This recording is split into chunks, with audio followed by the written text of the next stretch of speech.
Hello மக்களே, எல்லோரும் எப்படி இருக்கீங்க? எல்லோரும் நல்லா இருக்கீங்கன்னு நினைக்கிறேன். இன்றைக்கி ஒரு குட்டி ஸ்டோரி மூலியமாக எதை பற்றி நான் பேச போகிறேன் அப்படின்னா, தொலைஞ்ச நிமிடங்கள் பற்றி தான் நான் பேச போகிறேன். ஆஃபீஸ் வந்து மக்களே, அர்ஜுனா ஒருத்தர் வந்து தினம் வந்து டைம் இல்லாமல் ஓடிட்டே இருக்கார். எப்போவே அவரோட வாட்சில் வந்து டைம் செட் பண்ணிக்குவாங்க டார்கெட் அச்சீவ் பண்ணுறதுக்கு. அவங்களோட மீட்டிங் அண்ட் ஒர்க் எல்லாமே வந்து அவருக்கு ஒரு அலாரம் கொடுத்துட்டே இருக்கும். ஒரு வெளிநாட்டோட பிஸ்னஸ் டீலிங்காக அவர் எமர்ஜென்சியாக ஏர்போர்ட்டுக்கு போக வேண்டியதாக இருந்தது. அப்போது அவர் போயிட்டே இருக்கும்போது டிராஃபிக் ஜாம், ஸோ அவரால் போகவே முடியல. அந்த இடத்துல கார் அப்படியே நின்றுது. அவர் என்ன பண்ணுறாருன்னா, அவரோட பேனரில் வந்து ஆர்டர் கொடுத்துட்டே இருக்காரு. யாரும் மூவ் ஆகலை, ஏன்னா ஒரு ஆக்சிடென்ட்னால. ஸோ அந்த டைமில் வந்து அவர் இப்படி வெளியே பார்க்குறாரு. மழை வந்துட்டு இருக்கு. அந்த டைமில் பக்கத்தில் ஒரு டீ கடை பக்கத்தில் ஒரு தாத்தா உட்காந்துட்ருக்காரு. ஸோ இவர் அந்த கீழே இறங்கி காரை ஒதுக்கி கொஞ்சம் நேரம் இங்கே நின்றுட்டு அதுக்கப்புறம் போகலாம் அப்படின்னு சொல்லிட்டு காரை வந்து ஒதுக்குறாரு. அந்த டீ கடையில் வந்து ஒரு டீ வாங்கி அந்த தாத்தா பக்கத்தில் போய் உட்கார்றாரு.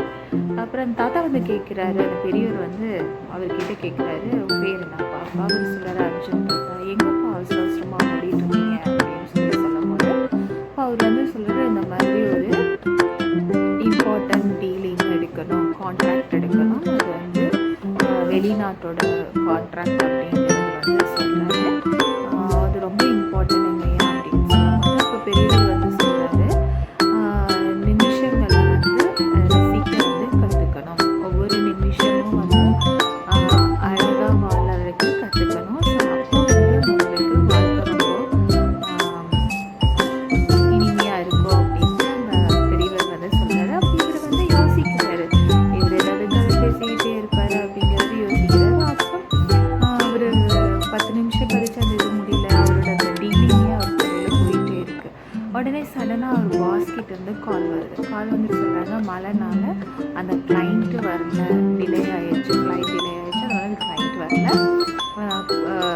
மீட்டிங் போஸ்ட்பான் ஆயிடுச்சு அப்படிங்கிறது வந்து சொல்கிறாங்க. அப்போ தான் அவர் வந்து அந்த 10 நிமிஷம் அமைதியாக உட்காந்து அந்த டீ கடையில் டீ வந்து சாப்பிட்றாரு.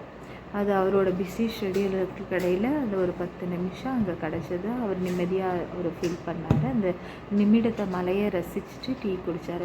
அப்போ அந்த பெரியவர் சொன்னார், நான் சொன்னேன்லப்பா, ஒரு நிமிஷமும் ரசித்து வாழ கற்றுக்கும், வாழ்க்கை இனிமையாக இருக்கும் அப்படின்னு சொன்னார். இதுதான் மக்களே, நம்மளோட எத்தனையோ பேர் எவ்வளவோ இதனால ஓடிட்டே இருக்கோம். எதுக்காக ஓடுறோங்கிறதே தெரியாமல் ஓடிட்டுருக்கோம். அதனால் ஒவ்வொரு நிமிஷமும் ரசித்து வாழ்ந்தால் வாழ்க்கை ஹாப்பியாக இருக்கும் மக்களே. பிடிச்சிருந்தா லைக் பண்ணிக்கிங்க, சப்ஸ்கிரைப் பண்ணிக்கிங்க. பாய் பாய் எவ்ரிவன்.